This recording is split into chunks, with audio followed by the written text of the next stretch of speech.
Oke, kita mulai ya. Bismillahirrahmanirrahim. Assalamualaikum warahmatullahi wabarakatuh. Waalaikumsalam warahmatullahi wabarakatuh.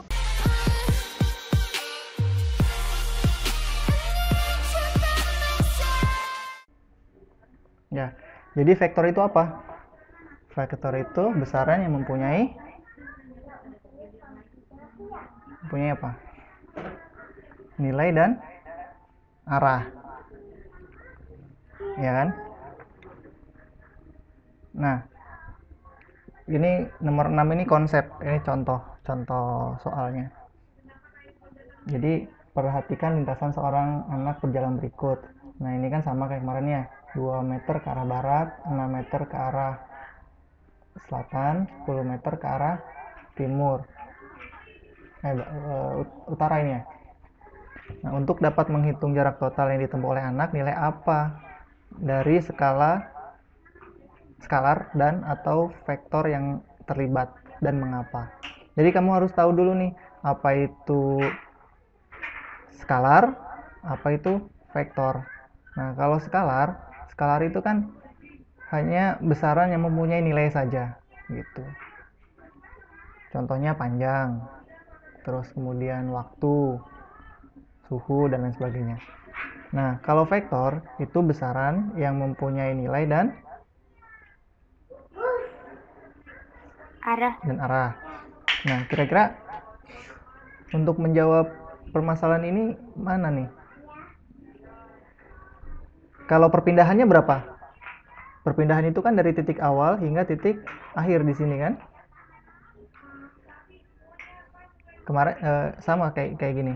Berapa perpindahannya? Nah, ini 10. Perpindahannya 10. Nah, 10 ke arah mana? Ke arah tenggara ya kemarin tuh. Ke arah tenggara. Nah, kira-kira apa ini? Jawabannya mana? Tahu nggak? Untuk dapat menghitung menghitung jarak total. Nah, ini ada besaran nih. Besaran apa jarak itu? Besaran massa kah? Suhu, waktu, atau apa? Kan ada 7 tuh besaran pokok tuh. Ya, kalau jarak besarannya apa? Apa nih? Jarak itu adalah besaran panjang. Besaran panjang. Bentar, besaran panjang. Ya, terus nah, jarak total yang ditempuh oleh anak. Berarti kita harus apa tuh? Harus mencari total dari keseluruhan lintasan panjang ini, ya. Besaran panjang itu berapa panjang totalnya? Coba hitung. Kalau kemarin kan perpindahan dari titik awal sampai titik akhir 10 meter ke arah tenggara gitu kan. Itu perpindahan itu adalah besaran vektor. Nah, kalau sekarang yang diminta jarak itu adalah panjang lintasan. Coba hitung.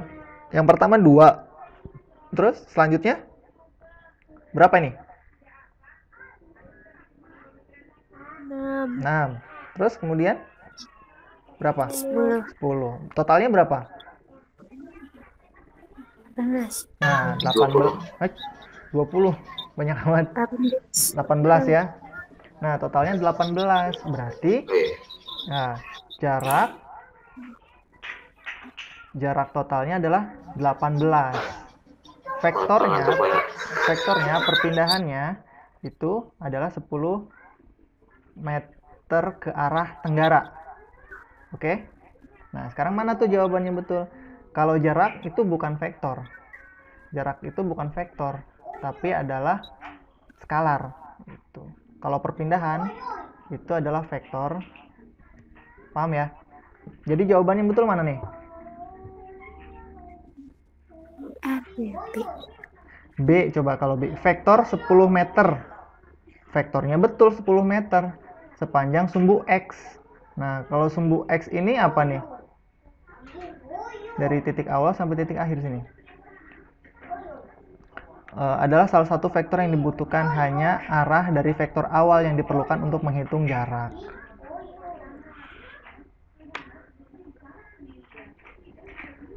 Nah, di sini adalah vektornya sepanjang sumbu X. Di sini ada yang salah. Kenapa salah? Vektor itu apa? 10 meter ke arah apa kemarin? Ke arah sini, ke arah tenggara. Gitu, bukan arah sumbu X. Gitu ya. Sumbu X mah jarak. Ini vektornya nih. Ini S-nya kemarin kan? S-nya kemarin. Sebesar 10. Alah, jelek. Ya, mana yang betul? Yang B salah. Salah nih. Terus yang mana lagi? Kira-kira yang mana? Oke. Jarak total. Berapa? 18 ya? Iya. Oke, 18. Terus kemudian nilai apa dari skalar dan atau vektor yang terlibat? Nilai apa dari skalar? Nah, nilai skalarnya itu apa? Besaran skalar yang di soal ini apa? Panjang. Iya, panjang. Yang di sini adalah jarak. Jarak ini adalah besaran skalar. Ya. Nah, yang ditanya ini adalah besaran jarak. Nah, jarak totalnya berapa di situ? Yaitu berapa tadi? 18. Nah, 18 meter. Terus kemudian ya, jarak totalnya 18 meter di situ kan? Berarti yang ada 18 meternya mana? Yang A. Yang A otomatis gitu kan? Tadi yang B salah gitu. Coba yang C. Vektornya adalah 6. Betul salah? Salah. Kalau vektor itu kan dari sini, ini vektor tuh yang ini nih, 10. Kalau ini adalah panjang lintasan dari yang kedua gitu ya. Nah, dari titik yang kedua sampai ke yang ketiga gitu. Nah, terus kemudian ini yang C salah. Yang D, kedua vektor sepanjang sumbu X dan sumbu Y dibutuhkan untuk menghitung jarak arah perjalanan yang harus diketahui. Kedua vektor sepanjang, udah ngomong vektor tapi sumbu X dan sumbu Y. Ya kan? Untuk menghitung jarak. Vektor untuk menghitung jarak. Kebalik, jarak harusnya untuk menghitung vektor gitu diperlukan. Nah, terus kemudian tidak ada nilai skalar atau vektor, ini juga salah. Jadi yang betul itu adalah yang A ya. Paham sampai sini? Ini salah, ini salah. Oke. Nanti nomor 6 itu ini bentuknya konsep seperti ini. Nah, jadi kamu harus tahu konsep dari apa itu jarak, apa itu perpindahan, apa itu besaran skalar, apa itu besaran vektor. Oke, paham saya? Paham ya? Oke, dilanjut. Nah, nomor 7 juga masih vektor. Oh, ada bocoran ini. Lupa. Nah, ini. Nah, kalau misalkan bentuknya seperti ini, bagaimana? Ini ada vektor, ada dua vektor. Vektor sumbu X sebesar F1 10 Newton, F2-nya sumbu Y 10 Newton juga ke arah sumbu Y. Nah, pertanyaannya berapakah besar resultan vektornya? Besar resultan dari jumlah gaya ini adalah berapa gitu. Pertanyaannya itu. Nah, bagaimana caranya? Caranya kelihatan nggak ini? Nah, kalau jumlah gaya itu berarti kan F1 ditambah F2 gitu kan. Nah, karena ini bentuknya tidak berbeda sumbu, yang pertama ini ada sumbu X dan yang kedua adalah sumbu Y, maka kita selesaikan dengan menggunakan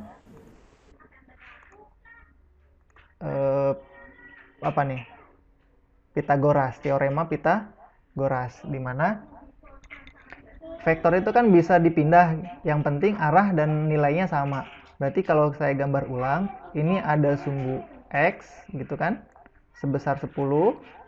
Terus kemudian ini ada sumbu Y Berapa nilainya? Berapa nilainya? 10. Nah, 10. Nah, jadi besar vektor itu bisa dipindah, tapi besar dan arahnya harus sama. Nilainya harus sama, arahnya juga harus sama. Nah, yang ditanyakan kan ini, resultannya berapa gitu ya. Nah, kalau misalkan saya garis, ini mirip apa nih? Segitiga siku, ini siku-sikunya. Nah, yang kita cari adalah sisi miringnya. Nah, gimana tuh cari sisi miring? Ini cari FR-nya, F resultannya gitu. Gimana tuh rumusnya kemarin? Berarti F sama dengan, ini kan ya, F kuadrat sama dengan F1 kuadrat ditambah F2 kuadrat. Nah, ini F1, ini F2 gitu. Ini berapa tuh? F1-nya berapa? 100. Iya, F1-nya 10 kuadrat gitu kan. F2-nya 10 kuadrat. Nah, kok ini 200 ya? Bener ya? Benar. Nah, bener ya. 200. F2-nya, F kuadratnya sama dengan 200. Nah, berarti kalau untuk mencari F-nya saja, akar dari 200. akar dari 200. Akar dari 200 itu berapa? 10 akar 2. Bisa ya ini caranya ya? Berarti ini 100 kali 2 kan itu kan ya? 200 itu sama dengan 100 kali Tambah 100. kali 2. Gitu. Ini susah nih mouse-nya. Nah, 100 kali 2 diakarkan gitu kan. Akar 100 berapa? 10. Akar 2 yang nggak bisa diakarkan. Ya udah berarti akar 2 saja gitu. Jadi hasil akhirnya ini. Oke, paham ya? Untuk mencari resultannya. Nah, sekarang kan vektor itu ada arahnya, Pak. Gimana? Nah, arahnya ditentukan oleh sudut di sini. Oke. Sudut apa ya? Sudut sigma. Sudut sigmanya berapa? Gimana caranya? Caranya adalah mencari tangannya. Tangan itu apa rumusnya? Tangan itu rumusnya depan per samping gitu. F2 ini F2 dibagi F1 gitu. F2 bagi F1. 10 bagi 10 berapa? 1. Nah, kok bisa ini ada 45? Coba cari di kalkulator arkus tan.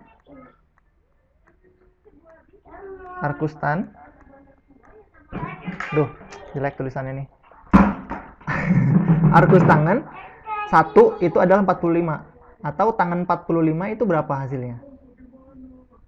1. Nah, tangan 45 itu 1. Dari situ ya. Jadi di sini arkus tan. Jadi arahnya besarnya adalah 10 akar 2 Newton, arahnya adalah 45 derajat gitu. Untuk vektor untuk kasus yang ini. Paham sampai sini?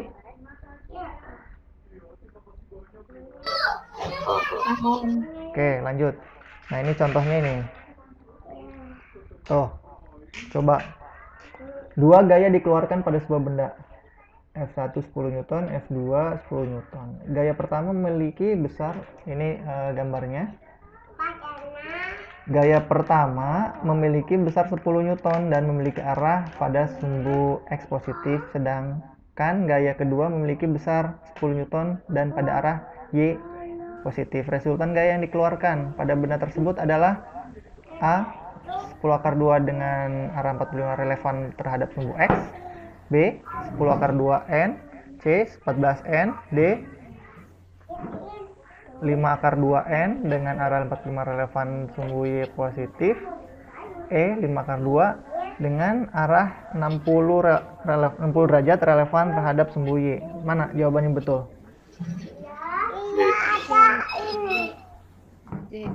Yang? D. Nah, ingat resultan gaya itu ada nilai dan ada arahnya. Nah, harus ada arahnya.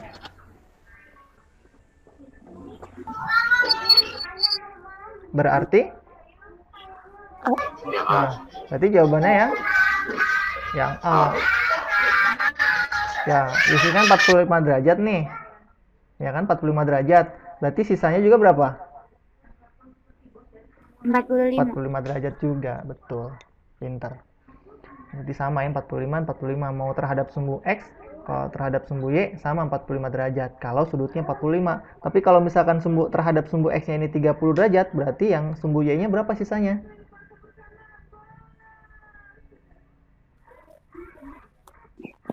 Berapa? 60. 60 derajat. Betul. Paham ya sampai sini? Nah, ini jawabannya itu dalam bentuk nilai dan arah. Nah, itu ciri-ciri vektor. Oke. Wah, rame nih. Patrialis rame nih. Patrialis rame. Oke. Nah, lo nomor 8 masih vektor. Nah, mana nih? Gambar di bawah menggambarkan diagram bebas dari sebuah benda yang bergerak dengan kecepatan konstan V sama dengan 10 meter per sekon sepanjang sumbu X.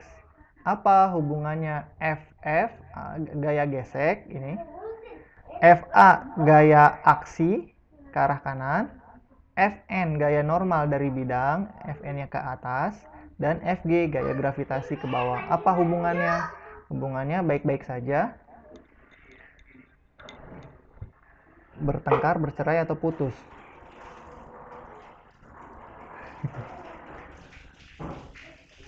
Apa nih hubungannya? Nah, untuk menjawab kasus ini, kamu sudah belajar hukum 2 Newton? Hukum Newton. Udah, Pak, tapi Udah. Lupa. Diingetin lagi nih.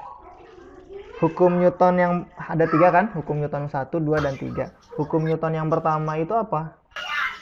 Jumlah gayanya sama dengan diam. 0 atau diam gitu. Tidak ada gaya yang bekerja pada sebuah benda atau bendanya tidak mengalami percepatan gitu.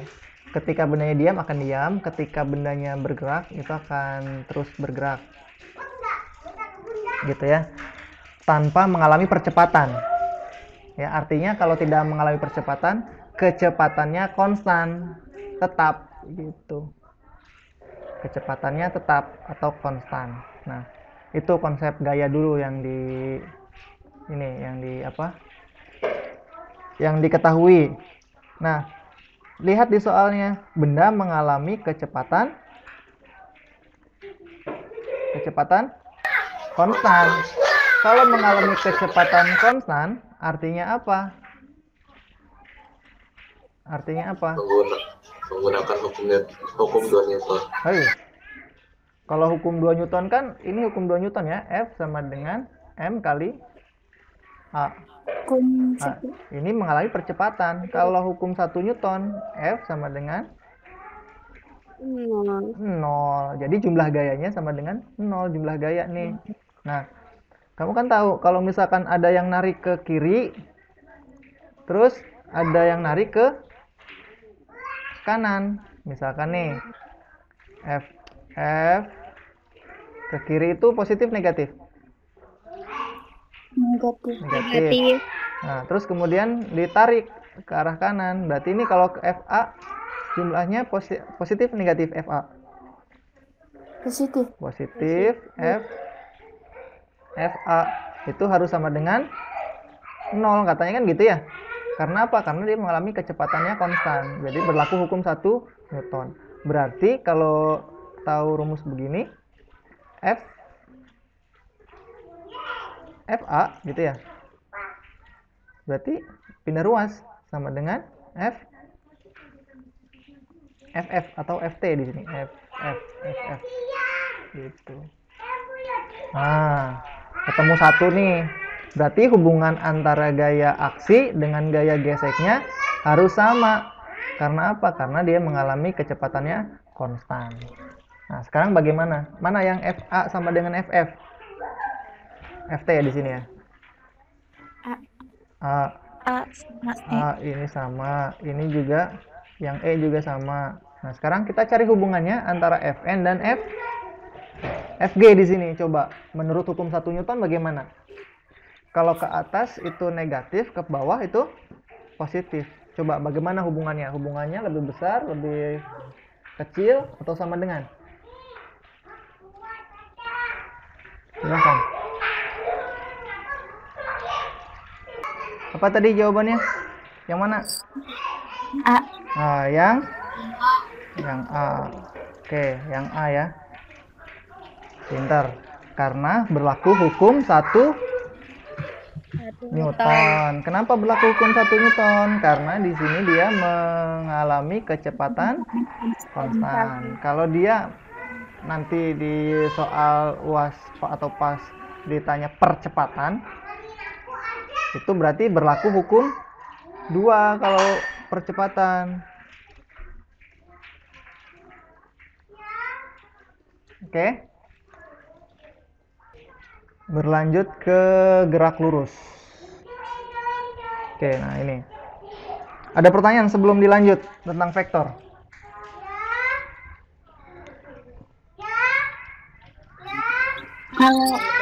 Kalau jawabannya kurang atau lebih tuh soalnya nanti kayak gimana, Pak? Ada angkanya biasanya.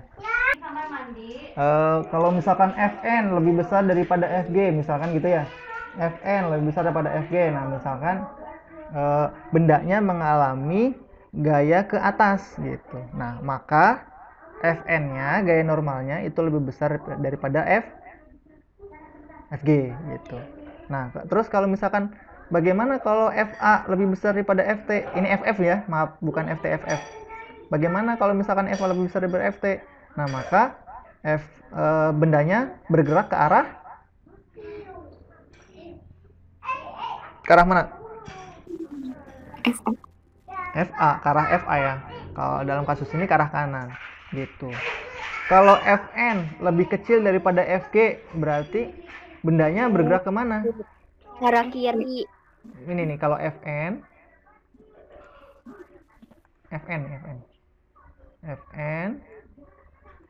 lebih kecil daripada Fg, berarti ke arah mana bendanya bergerak?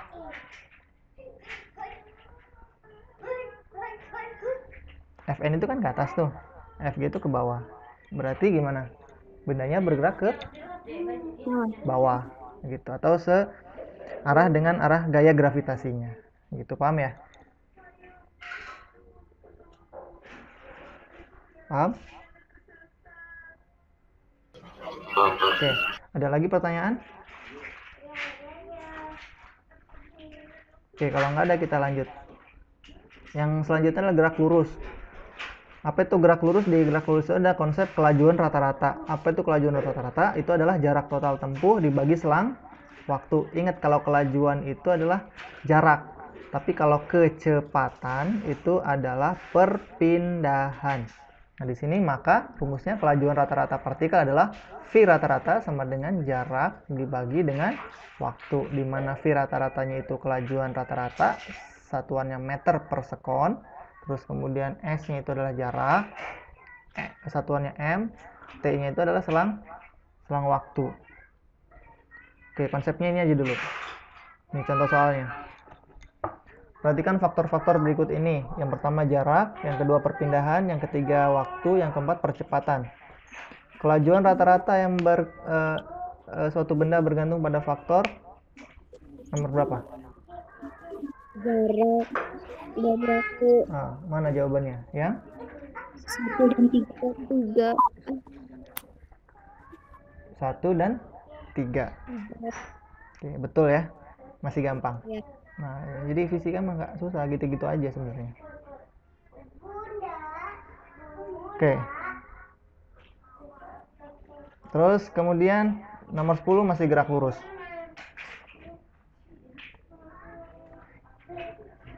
Nah, di sini agak mikir nih. Ada grafiknya kecepatan V terhadap waktu. Nah, di mana misalkan pada saat kecepatan 10 waktunya 2 sekon. Nah, kemiringan kurva menunjukkan percepatan. Jadi rumus percepatan itu kan kecepatan dibagi waktu. Artinya waktu akhir dikurangi dengan waktu awal. Ya. kecepatan akhir dikurangi kecepatan awal dibagi waktu akhir dikurangi waktu awal. Contohnya ini, percepatannya. Misalkan kita ambil satu contoh 40. Nah, berapa percepatan pada saat 8 detik misalkan? Berapa percepatan pada saat 8 detik? Kita hitung saja. VT-nya 40 dikurangi 0 V awalnya. Terus kemudian waktu akhirnya berapa? 8 dikurangi 0 waktu awalnya. Berarti 40 dibagi 8 berapa? 5. Nah, paham ya? Jadi kalau misalkan 30 pada saat 6 sekon berapa?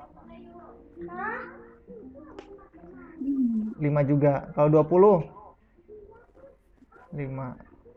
10 5 juga. Berarti di sini berarti mengalami percepatan yang konstan, yang tetap. Berarti dia mengalami percepatan GLBB, gerak lurus berubah beraturan.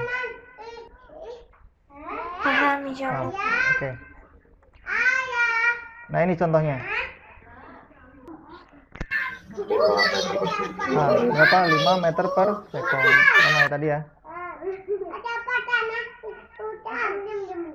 Oke. Lanjut.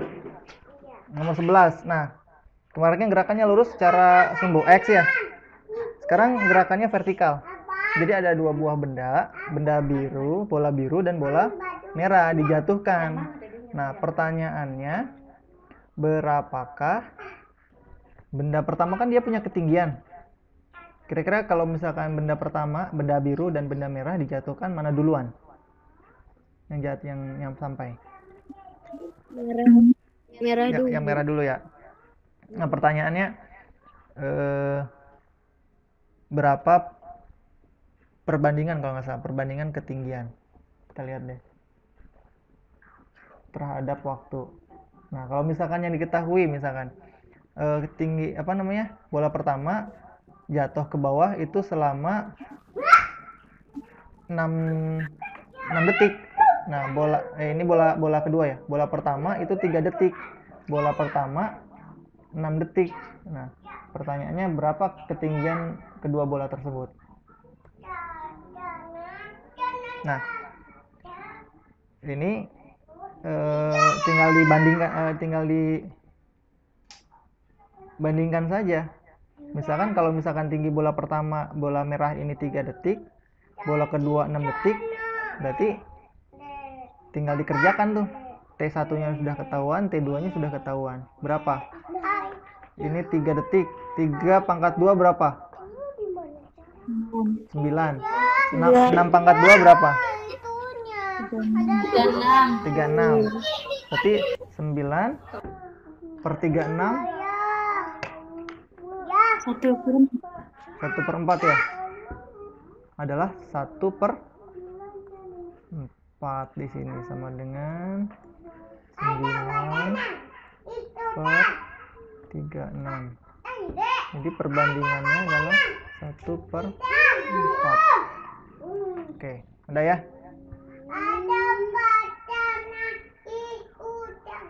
Oke, ini udah ketahuan jawabannya ya. Tadi berapa?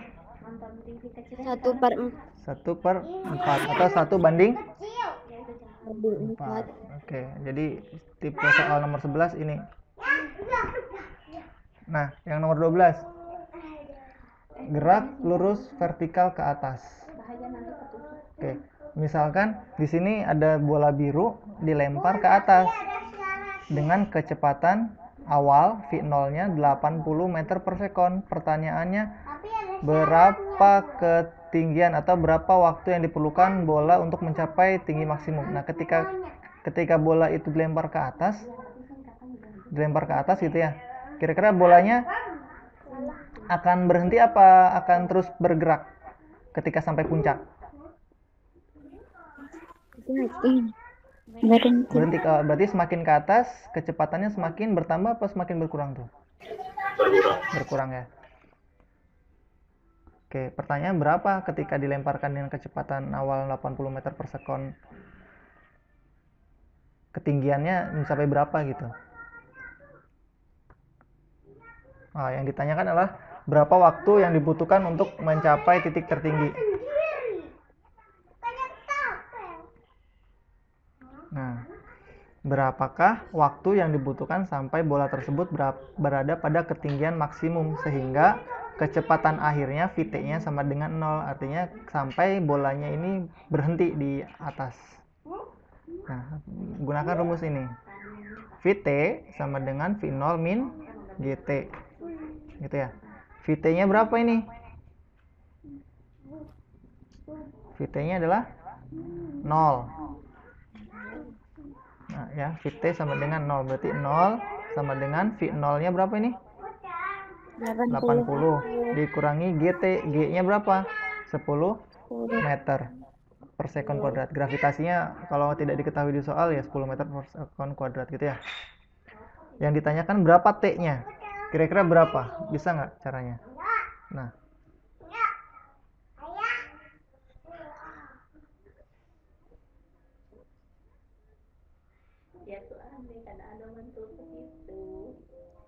T-nya 8, Bu.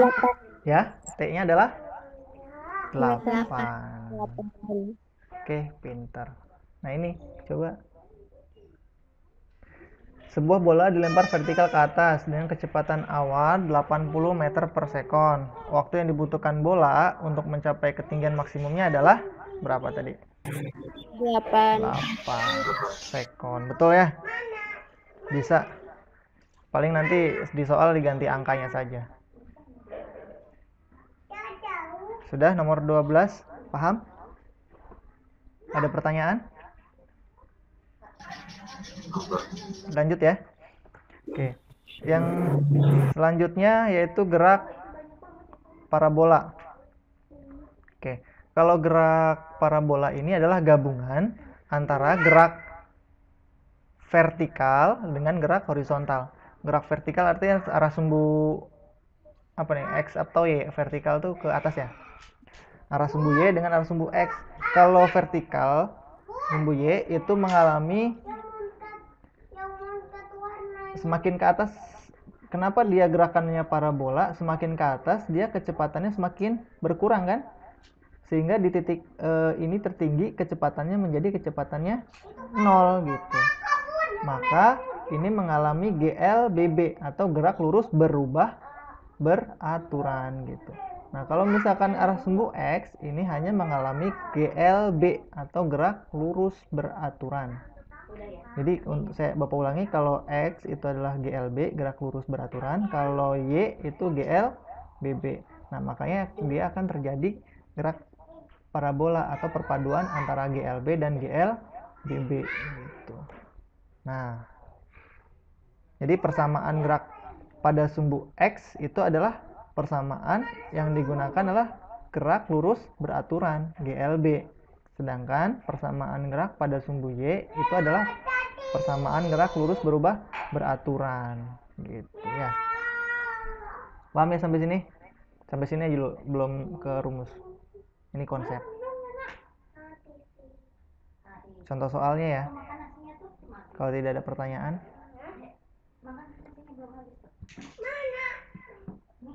Perhatikan gambar berikut. Berdasarkan gambar di atas yang termasuk GLB yaitu apa tuh? Sumbu X. Nah, sumbu X saja. Pintar ya. Paham sampai sini? Ada pertanyaan? Oke. Lanjut nih. Ada pertanyaan nggak? Enggak, lanjut ya. Oke, nah ini. Yang kedua, sebuah peluru ditembakkan dengan kecepatan awalnya tertentu. Nah, ini ada jaraknya. Kalau peluru ditembakkan.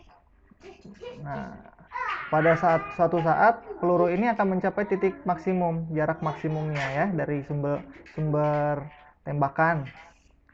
Terus kemudian sampai ke mana itu? Sampai titik tertinggi. Yang jadi misalkan yang V0-nya diketahui 50 meter per sekon. Gravitasinya 10 meter per sekon. Nah, ketinggiannya 100 meter. Ketinggian itu mana sih?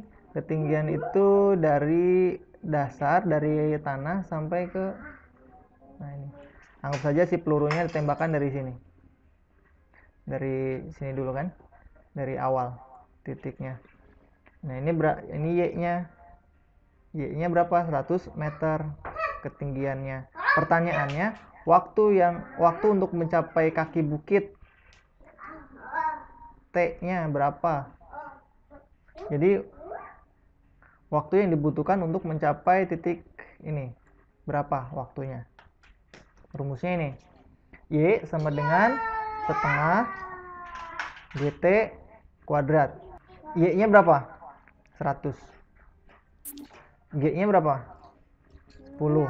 10. Yang ditanya T berapa? Gimana caranya? 20. Bukan, Pak. Akar dari 20. Akar dari 20. Tapi disederhanakan lagi. Jadi 2 akar 5. Bisa nanti hasilnya 2 akar 5. 2 akar 5 dari mana sih? Bisa kan?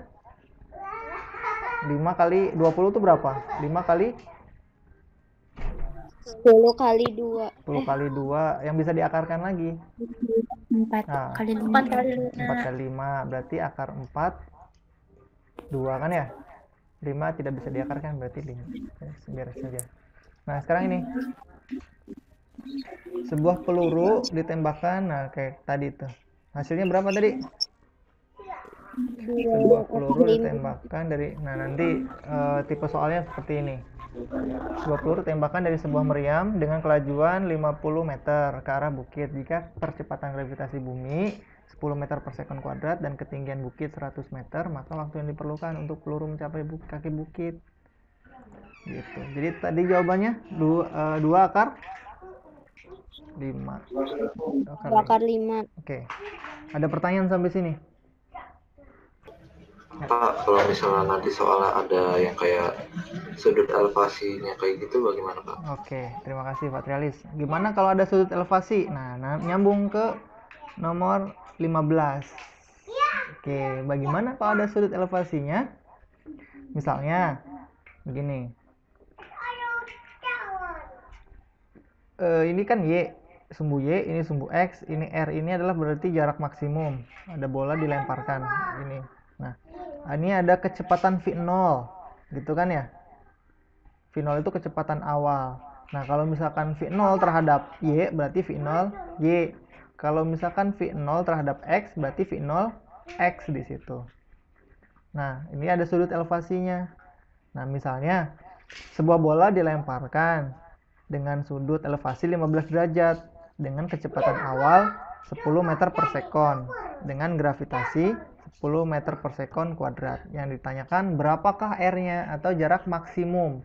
Jadi jarak itu ada 2. Ada jarak sampai titik tertinggi, R ini setengah R berarti ya. Ada jarak R maksimum. Kalau R maksimum berarti titik A sampai ke akhir sini, R maksimum. Nah, caranya bagaimana? Rumusnya ini, R sama dengan, atau kalau di buku-buku biasanya X max gitu ya. Atau apalah, R max gitu, R maksimum. Tapi sama, beda simbol saja. Rumusnya R sama dengan V0 kuadrat sin 2 kali alfa. 2 kali sudut elevasinya dibagi dengan gravitasi. Nah, tinggal kita masukkan saja. Berapa V0-nya? V0-nya 10 kuadrat. Sin, ini 2 kali alfa ini maksudnya apa? 2 dikali sudut elevasi. Gitu ya, 2 dikali sudut elevasinya 15 derajat. Dibagi 10.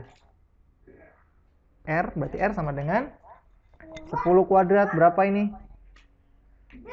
100 sin 2 kali 15 30 dibagi 10. Berapa nih? Caranya gimana? 100 bagi 10 berapa? 10. 10. Kemudian sin 30 berapa? Sin 30. Ya? Setengah. Nah, oke, sin 30 itu setengah. Berarti berapa tuh? Setengah dikali, tadi hasilnya 10 dikali setengah. gitu ya. Berapa? 10 kali 0,5 hasilnya R-nya berarti 5. nah 5 meter. Satuannya dalam meter ya. Sampai sini ada pertanyaan? Patrialis gimana? Itu contoh dari sudut elevasi dan ada nanti keluar di soal. Iya, Pak. Cukup, lanjut. Lanjut, Pak. Nah ini coba nanti bentuk soalnya bukan gambar tapi kata-kata gini lah, nggak susah kok. Berapa tadi hasilnya? 5. 5. Ini kan nggak ada gravitasi, berarti otomatis kalau gravitasi nggak diketahui gunakan yang 10 supaya mudah ya. Jawabannya adalah 5. Oke, lanjut. Nah, sekarang bagaimana kalau misalkan waktunya diketahui V0 sumbu X 10 meter per sekon, gravitasinya 10 meter per sekon kuadrat. Yang ditanyakan berapa kecepatan akhir Vt pada saat waktunya 0,4. Kan ini kan setiap detik waktunya kecepatannya berubah ya. Semakin tinggi kecepatannya semakin bertambah atau berkurang? Berkurang ya. Nah, maka setiap detik juga pasti kecepatannya berubah ya terhadap sumbu Y itu kan karena GLBB ya, gerak lurus berubah beraturan. Nah, pertanyaannya berapa kecepatan akhirnya Vt-nya? Nah, untuk Vt kecepatan akhir T ini harus tahu dulu berapakah kecepatan pada sumbu X yang pertama. Nanti yang keduanya berapakah kecepatan pada sumbu Y. Ya, jadi untuk nyari Vt, kecepatan akhir itu cari dulu kecepatan pada sumbu X dan cari dulu kecepatan pada sumbu Y gitu. Nah, bagaimana rumus untuk mencari kecepatan pada sumbu X? Ya ini V0 dikali cos theta. Ini sudutnya ya. Satu lagi nanti ini sudutnya nggak ketahuan ya, nggak usah ada sudut elevasinya kata Patrialis tadi ya. Misalnya sudut elevasinya adalah 53 derajat gitu. Satu lagi diketahuinya ada yang kurang nih ya. Misalkan sudut elevasinya 53 derajat, berarti 0 dikali cos 53 derajat, yaitu berapa Patrialis? Cos 53. Ayo lu masih ingat? Ya, 0, Fitri berapa Fit? 0,6. Oke, pintar, 0,6. Berarti 10 kali 0,6 yaitu berapa? 6 meter per sekon. 6 meter per sekon gitu ya. Itu Vx-nya, simpan. Nah, sekarang kita cari Vy-nya. Vy itu apa? Kecepatan pada sumbu Y. Rumusnya apa? Karena dia GL BB, gerak lurus beraturan, berarti V0 dikurangi GT gitu ya, dikurangi gravitasi. Arahnya sumbu sin. V0-nya berapa? V0-nya adalah 10 meter. Sin theta, theta-nya adalah tadi sudutnya 53 derajat dikurangi G dikali T. Berapa tuh? Coba. V0-nya 10, sin 53 berapa? 0,5. Sin 53 bukan 0,5 berapa sih? 0, 0, berapa Fit? 0,8. 0,8. Oke, pintar. Min 10 kali 0,4.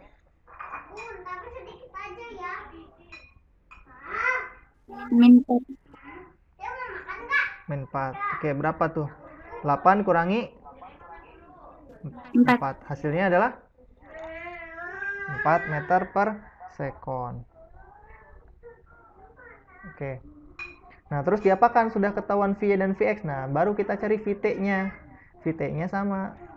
Kita gunakan rumus Pythagoras. Nah, tinggal dimasukkan. Vx-nya berapa? Vx-nya 6. Vy-nya 4. berarti berapa? 6 kuadrat ditambah 4 kuadrat. Berapa tuh? 3. 36 ditambah 16. Berapa tuh?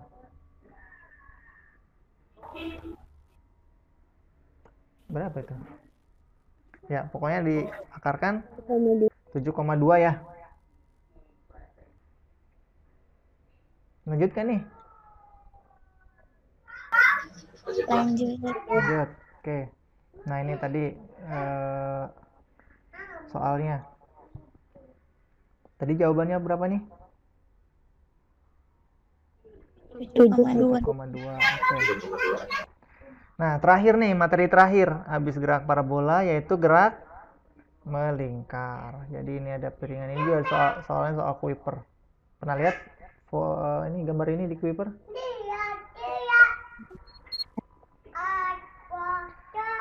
Oke, gerak melingkar misalnya sebuah piringan hitam.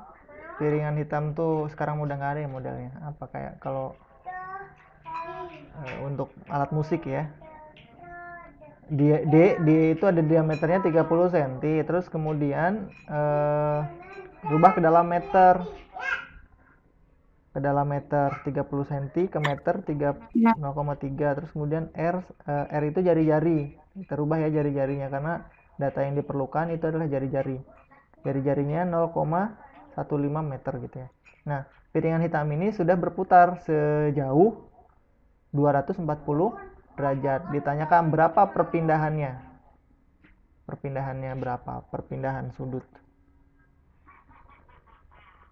Nah, ini. Jadi mencari sudut yang ditempuh piringan hitam, sudutnya itu kan atau jauhnya putarannya 240 derajat. Nah, dikali 2 pi rad per 360 sama dengan 3/4 pi rad gitu. Jadi yang ditanya adalah jarak linier. Jarak linier itu jarak garis lurus gitu. Caranya adalah S sama dengan sudut yang ditempuh piringan dikali dengan R jari-jarinya, yaitu tetanya itu 3/4 pi 4/3 pi rad gitu ya, dikali 0,15 sama dengan 0,2 pi meter. Jadi jarak linier yang ditempuh oleh piringan hitam sejauh 0,2 pi meter. Gitu, tinggal masukin aja rumusnya. Piringan hitam memiliki diameter 30 cm. Saat sedang diputar dalam sebuah gramofon, tiba-tiba piringan hitam berhenti. Setelah diselidiki, ternyata piringan hitam telah berputar sejauh 240. Jarak tepi yang telah dicapai oleh piringan hitam tersebut adalah berapa tuh? Jarak tepi berarti jarak pada pada garis lurus.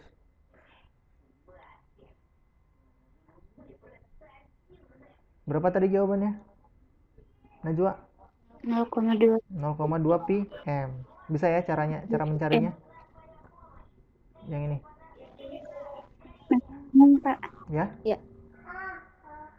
Yang ini caranya. Sudah? Halo? Lanjut nggak nih? Lanjut. Oke, lanjut. Nah, sekarang kalau gerak melingkar ada 2 buah lingkaran. Yang pertama R1, yang kedua R2. R1 lingkarannya lebih kecil daripada R2 gitu. Misalnya diketahui R1-nya sama dengan 25 cm, R2-nya 30 cm. Ditanyakan berapa perbandingan kecepatan linier 1v1 sama dengan kecepatan linier V2. Jadi simbol V ini kecepatan linier ya.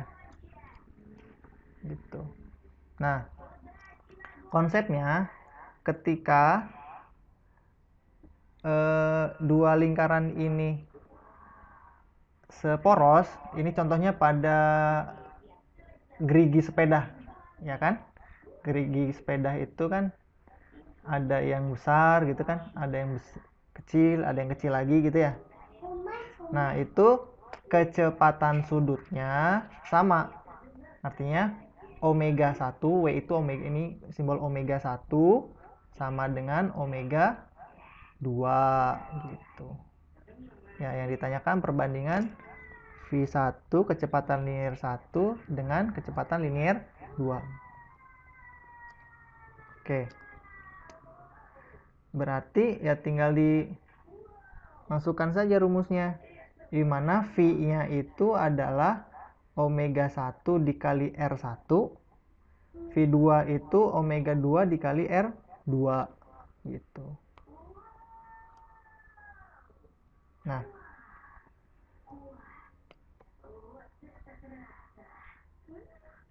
karena omega 1 sama dengan omega 2, berarti kan bisa dicoret gitu ya. Nah, berarti tinggal V1-nya apa, R1-nya tadi berapa? R1-nya 25, R2-nya 30. Nah, 3. ini disederhanakan dibagi 5 semuanya gitu ya. Jadi 25 bagi 5, 5. 30 bagi 6, 30 bagi 5, 6 gitu ya. Gitu. Berarti perbandingan V1 dan V2-nya adalah 5 banding 6. Nah, gitu. Nah, ini contohnya.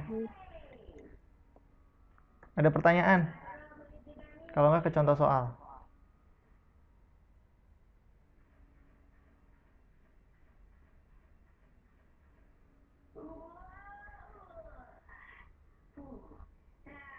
Lanjut? Lanjut? Lanjut. Oke. Lanjut, Pak. Nah, ini soalnya. Contoh soalnya.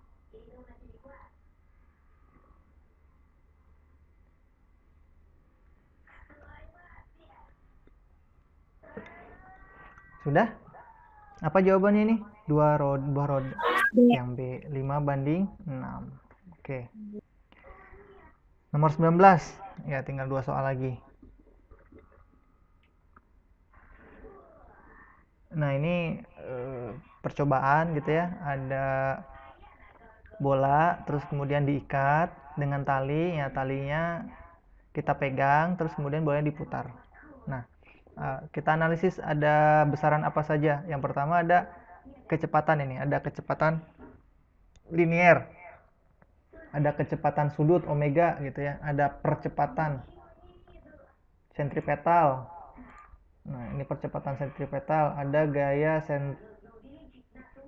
sentripetal juga Fs yang arahnya menuju ke pusat lingkaran gitu. Ini ada kecepatan linier, ini ada gaya sentripetal. Oke. Misalkan si bolanya ini punya massa 12 kg. Terus kemudian dia punya kecepatan liniernya adalah 5 meter per sekon. Sedangkan jari-jarinya R-nya 1 meter. Pernyataan yang benar. Nah, nanti di soalnya ada ini. Berapakah gitu kan? Berapakah gaya sentripetalnya? Nah, rumusnya gaya sentripetal itu adalah Fs sama dengan M dikali V kuadrat per R, di mana M-nya 12 kali V-nya 5, R-nya 1. Hasilnya nanti Fs-nya 300 meter. 300 Newton. Nanti di soalnya gaya sentripetalnya sama dengan 300 Newton gitu. Betul atau salah gitu kan? Terus kemudian yang kedua, periode putaran. Periode putaran itu kita tentukan dari kecepatan sudutnya dulu, di mana kecepatan sudut itu rumusnya V dibagi dengan R sama dengan 5 banding 1, yaitu 5. Nah, terus kemudian dari kecepatan sudut kita tahu perpindahannya. Nah, periodenya itu 2πr dibagi dengan omega. Nah, 2πr. 2πr-nya berapa tadi? 1. R-nya 1, omeganya 5. Berarti 2π kali 1 dibagi 5, yaitu 4πs gitu ya. Periodenya 0,4 pi sekon gitu. Terus kemudian apalagi konsepnya. Nah, dalam gerak melingkar baturan atau linier atau tangensial selalu berubah. Vektornya berubah. Namun besarnya sama. Jadi kan setiap dia pindah dari titik A ke B, dari titik A ke B, itu kan beda kan arahnya, yang A ke atas gitu, yang B ke bawah gitu, arahnya beda tapi besarnya sama, nilai kecepatan linearnya sama gitu. Nah, terus kemudian ada percepatan sentripetal. Percepatan sentripetal AS sama dengan V kuadrat dibagi R dibagi sama dengan V-nya berapa? V-nya 5 kuadrat. R-nya 1 sama dengan 25 meter per sekon kuadrat gitu. Oke. Nah, ini.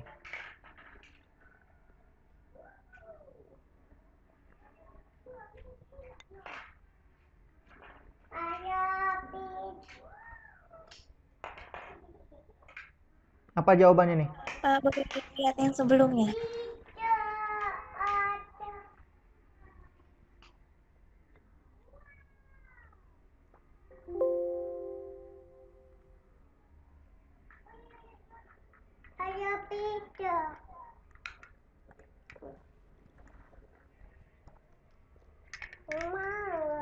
Nggak bisa ini mah, Dek.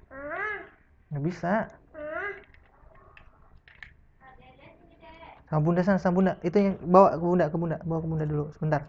Sebentar lagi nih, satu lagi.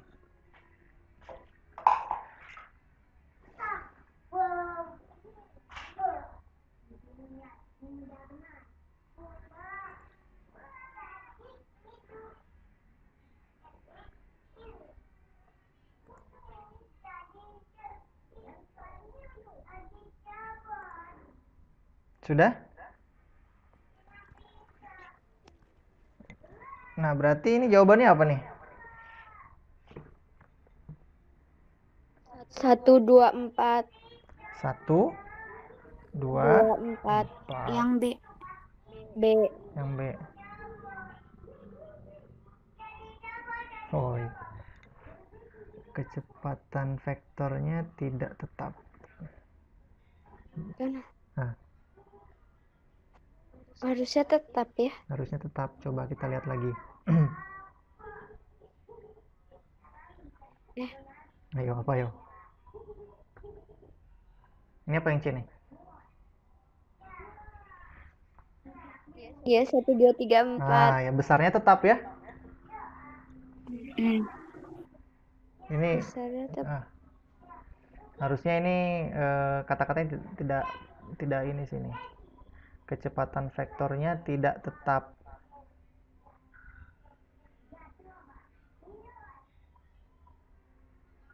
Ini apa, vektornya berubah. Ya kan? Iya, benar. 1, 2, 3, Tidak tetap itu berarti berubah kan vektornya ya? Iya, Oke. tidak tetap. Berarti jawaban yang betul adalah yang E. Oke, paham ya? Iya. Oke, satu lagi terakhir nih. Nah, gerak melingkar nih, ada 3 roda saling bersinggungan kalau ini. Kalau tadi kan seporos, ini kan bersinggungan. Coba dibayangkan. Kalau misalkan saya muter roda C, apa yang terjadi pada roda B? Kalau dia putarannya ke dalam, ke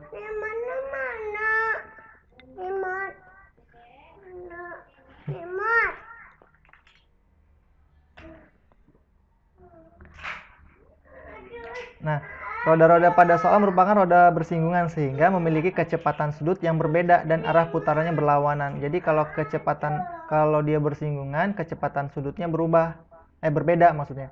Dan arah putarannya berlawanan. Kalau C-nya searah dengan searah dengan jarum jam, maka yang B-nya berlawanan arah dengan jarum jam, gitu ya. Itu. Yang keduanya, jika roda C bergerak dengan berlawanan arah dengan jarum jam, tadi itu sudah dijelaskan, maka roda B bergerak searah dengan putaran jarum jam gitu kan. Kalau roda C-nya itu ke kanan gitu ya, searah dengan jarum jam, berarti kan si roda B-nya ke kanan, berarti dia ke kiri gitu ya. C-nya ke kanan, ini ke kiri gitu ya, berlawanan arah. Nah, kecepatan linear itu V ya. Roda A sama dengan roda B. Oleh karena kecepatan linear sama, maka kelajuan sudut roda bergantung pada jari-jarinya. Jika jari-jari semakin besar, maka kelajuan sudut juga semakin kecil dan sebaliknya gitu. Jadi tadi rumus yang ini. Nah, yang ini nih. Kecepatan sudut itu omega sama dengan V dibagi R gitu ya. Jadi kecepatan sudut itu berbanding terbalik dengan jari-jarinya. Jika jari-jarinya besar, maka kecepatan sudutnya kecil gitu. Jadi ibaratnya kalau bannya besar, putarannya kan jauh lebih ini sedikit gitu.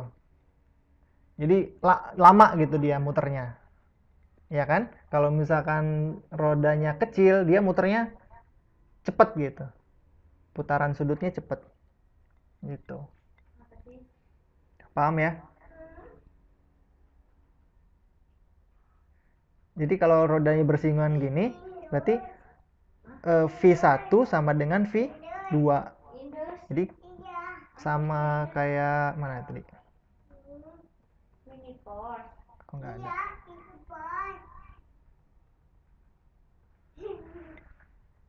Oke. Nah, coba perhatikan gambar berikut. Pernyataan yang tepat tentang roda di atas yang ini. Apa jawabannya? Terakhir nih.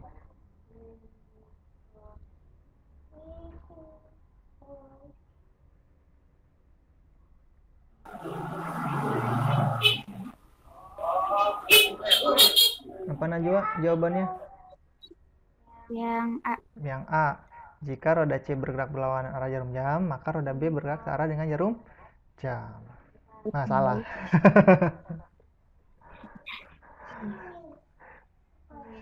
Jika roda C berlawanan arah, oh iya harusnya benar juga.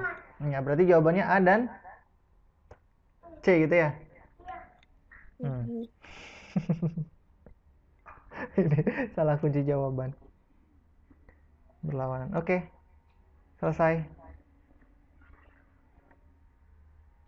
Jadi jawabannya yang C, Pak. A dan C berarti jawabannya. Ini yang buat soalnya. Jika roda C bergerak berlawanan arah jarum jam, maka roda B harusnya roda A ini. Harusnya yang bukan tahu. Gimana? Pas di Kuiper itu bukan, Pak? Iya.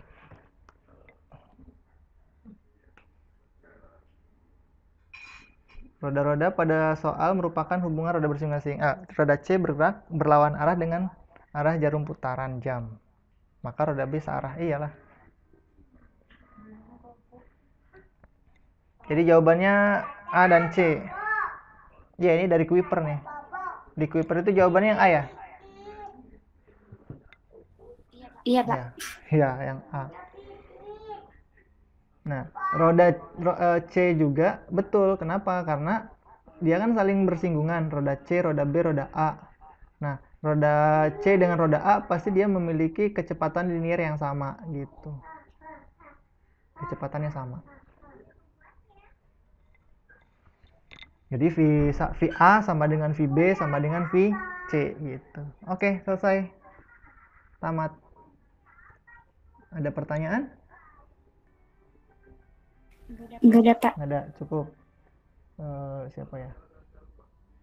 Amel? Aurel? Tidak, Pak.